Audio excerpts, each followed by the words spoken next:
Halo fans Maluku United dimanapun kalian berada, selamat datang di episode lebih dekat Maluku United. Kali ini kita akan bincang-bincang bersama salah satu pemain Maluku United, ada Bang Manhati Lesusen. Boleh sapa teman-teman Bang Hati. Halo fans Maluku United FC, semoga sehat-sehat dimanapun berada. Aman. Oke Bang, langsung aja Bang. Ini semua orang, mungkin orang Indonesia ya, udah tahu lah latar belakang Bang Manhati sebagai pesepak bola profesional. Belum. Meninggal ilmu di Uruguay, Iya. pernah main untuk timnas. Tapi jauh sebelum itu Bang Hati, bisa ceritakan nggak awal mula Bang Hati mengenal sepak bola tuh gimana sih? Kalau saya sih kayaknya agak unik, terus agak beda dari yang lainnya. Karena memang kenapa saya bilang agak beda, karena memang kita di Ambon itu ya namanya kita di kampung ya, tempat bermain kita itu ya di lapangan aja, di lapangan. Udah gitu kan kebetulan rumah orang tua itu pas di samping lapangan sepak bola. Jadi ya mau pagi, mau siang, mau sore, tempat mainnya ya di situ aja sih. Gitu. Tapi ada nggak sih salah satu sosok yang pertama kali mengajak Bang Hati ke lapangan itu? Sebenarnya sosok nggak ada sih, kalau dari cerita orang tua juga sih, kata mama bapak itu nggak bisa main bola malah. Emang bapak itu nggak bisa main bola. Terus kata mama, kamu tuh pintar main bola itu dari mama, karena memang mama dari kecil tuh emang suka main bola, bukan dari bapak kamu tuh nggak bisa main bola. Berarti tujuannya dari mana, dari mama ya? Ya mungkin dari mama. Ya. Kalau secara keseluruhan Bang Hati, boleh ceritakan nggak bagaimana gairah sepak bola di Maluku? Kalau untuk dibilang gairah sepak bola di Maluku itu salah satu olahraga terfavorit bukan cuman ya di Indonesia lah, bukan, tapi kalau untuk di Ambon itu tuh udah parah banget, itu udah antusias. Apalagi seperti ada event-event besar seperti Piala Dunia, Copa America, terus Euro, itu gila banget di Indonesia itu, di Ambon itu. Setelah ada Maluku United, gimana Bang? Ada nggak yang membedakan sebelum dan sesudah ada Maluku United? Setelah adanya tim dari Maluku, udah pasti antusias itu banyak banget. Apalagi udah lama, udah berapa puluh tahun coba terlepas dari Persiter. Dengan adanya Maluku United ini buat anak-anak buat untuk bermain sepak bola itu lebih banyak lagi. Karena tahu akan ada wadahnya nanti. Iya, betul. Dari kecil, cita-citanya mungkin akan bermain untuk Maluku United. Iya, betul. Amin. Bang Hati ini salah satu pemain Indonesia yang pernah mendapat kesempatan berharga berlatih bersama SAD Uruguay. Yep. Bang Hati ya, dari sekian banyak bakat di Indonesia, Bang Hati terpilih bersama teman-teman lain. Setelah dari pengalaman Bang Hati, apa sih kira-kira perbedaan mendasar antara latihan di Uruguay dan di Indonesia? Yang pasti untuk perbedaannya itu dari segi kalau dibilang ya pembinaan ya, karena di sana itu memang kalau untuk dibilang fasilitas mereka masih ketinggalan jauh dari waktu zaman kita di sana ya, masih ketinggalan jauh sekali sama kita di Indonesia. Dari segi stadion aja itu kalau nggak salah cuma ada beberapa stadion, kalau nggak salah dua apa tiga itu, dan yang utamanya itu yang Centenario kalau setahu saya ya. Tapi kalau untuk dari fasilitas buat usia dini itu jauh sekali kita Indonesia daripada mereka, jauh sekali. Usia dininya mereka jauh lebih unggul. Iya, udah gitu mereka kompetisi usia dini itu tertata sangat baik.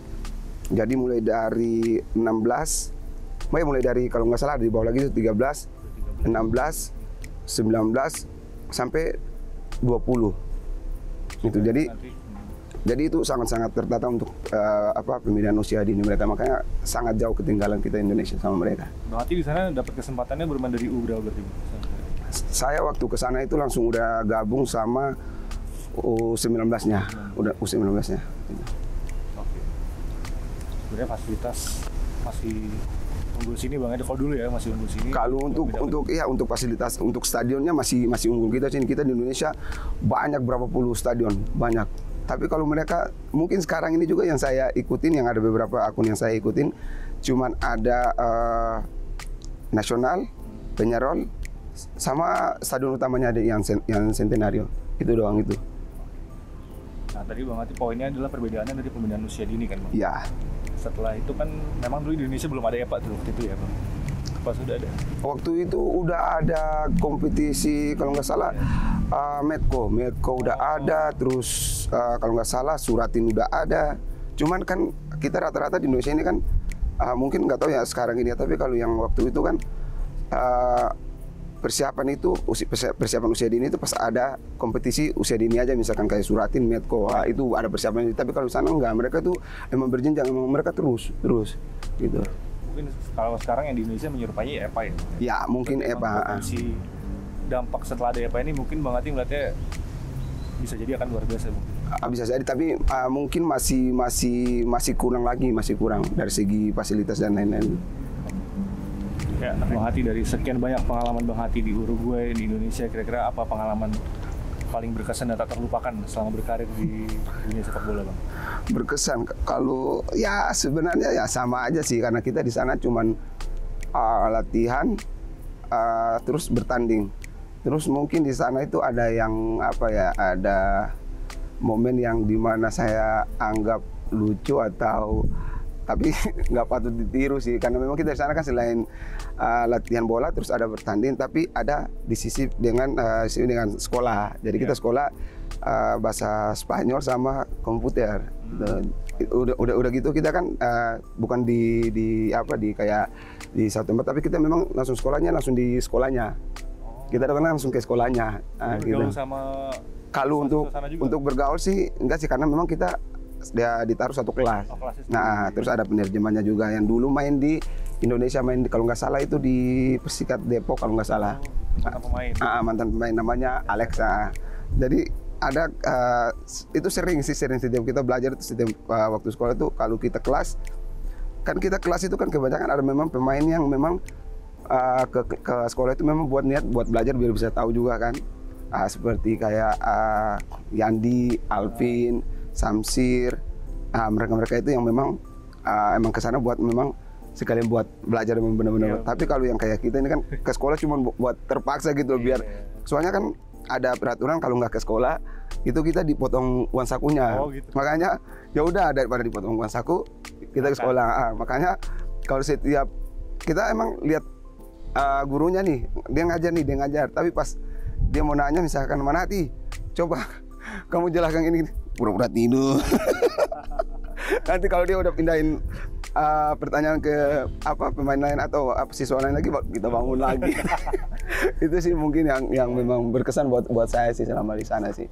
Jadi emang sebenarnya tetap ada baiknya, serius Bang ya kalau di mana? Ya kalau makanya nyesalnya baru sekarang. Seperti dulu juga pas waktu sekolah juga masih di Ambon, saya sekolah juga kan waktu itu udah ada jam bahasa Inggris kan. Jadi itu udah mulai dari SMP kalau nggak salah. Jadi kebetulan sekolah kita itu kan di SMP Negeri 2 Liang, SMP berapa tuh? 4 atau berapa tuh? Jadi emang kelas kita itu emang agak jauh dari ruang guru kan.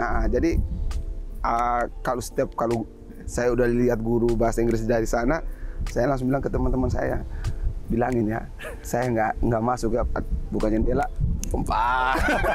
Makanya pas sampai di sini, di saat momen-momen kayak gini, ya kenapa nggak saya belajar dulu ya, kan biar komunikasi biar lebih lancar lagi gitu. Apalagi kan ketemunya juga pemain-pemain asing ya? Iya, ketemunya pemain asing lagi gitu. Kalau pengalaman bersama timnas Bang, ada nggak yang berkesan? Ya sebenarnya semua sama aja sih, apalagi kan mungkin yang membedakan itu yang buat kita bisa sampai semifinal, bisa ya seperti yang waktu semifinal kita main di Vietnam, itu sangat berkesan sekali karena memang dari penalti saya yang penentu itu yang bisa bikin kita bisa ke final walaupun kita belum bisa juara ya, itu sih itu yang berkesan sih. Oke, Bang Hati sekarang bermain untuk klub kebanggaan masyarakat Maluku Utara dan Maluku. Kalau boleh tahu Bang Hati, apa yang membuat Bang Hati akhirnya mau bergabung dengan tim ini? Kalau untuk ditanya kenapa sampai bisa pengen bergabung sama tim ini, satu, saya sebagai orang Maluku sudah pasti saya bangga untuk membela klub yang memang dari tempat saya berasal, dan ada juga histori yang sebelumnya saya sudah bilang kalau saya emang keturunan kita itu kalau dari apa yang Bapak cerita, kalau keturunan kita itu kan emang dari Timur Tengah. Tapi dari Timur Tengah sebelum dia datang ke Ambon, itu dia datang di Ternate dulu. Dan di Ternate itu di Tidore. Nama kampungnya itu kalau nggak salah Tomalo apa tuh. Itu. Makanya itu yang buat saya pengen sekali main di Malut ini, karena memang saya pikir ini tempat asalnya maksudnya kakek saya dari bapak itu, mereka berasal dari Tidore itu. Nah, makanya buat saya ya udah kapan lagi coba setelah lagi ditawarin kesempatan buat bermain di tim Malut ini. Lo adakah perasaan yang berbeda ketika Bang Hati membela tim-tim sebelumnya dan ketika membela sekarang ini Malut United, yang mana itu ada hubungan sejarah dengan Bang Hati? Sebenarnya kalau prinsip saya sih, mau saya bermain dimanapun itu saya tetap bermain 100%, bermain sekuat tenaga saya, bermain bakalan mengeluarkan kemampuan saya yang memang saya miliki buat tim yang memang saya bela. Itu sih. Itu selalu dipegang teguh sampai sekarang. Iya. Ya, tadi kita kebanyakan berbicara soal masa lalu dan masa sekarang, Bang. Kita coba bicara masa depan, Bang. Yep. Kira-kira ketika nanti Bang Hati gantung sepatu atau pensiun, kira-kira apa impian Bang Hati, cita-cita Bang Hati mau jadi apa nih? Ada target kah? Kalau untuk target ke depan belum ada sih, tapi yang jelas saya mau betul-betul fokus ke sepak bola ini sampai benar-benar saya udah nggak bisa untuk bermain bola. Dan kalau untuk dibilang ya kedepannya mau ngapain lagi, ya karena memang saya sekarang udah memegang lisensi C ya. Jadi mungkin dengan itu mungkin saya bisa fokus buat ngambil B lagi, tapi untuk itu sih masih jauh, karena memang saya masih fokus buat bermain bola sih, itu sih. Tapi pada intinya selama masih ada kekuatan untuk sepak bola bakal disumbang untuk sepak bola, Bang. Ya pasti saya bakalan berusaha sekuat mungkin. Ya, kita doakan terbaik untuk impian Bang Hati dan untuk perjalanannya sekarang. Cukup sekian Bang Hati untuk sesi lebih dekat pada kesempatan kali ini. Sampai jumpa di sesi lebih dekat berikutnya. Toma.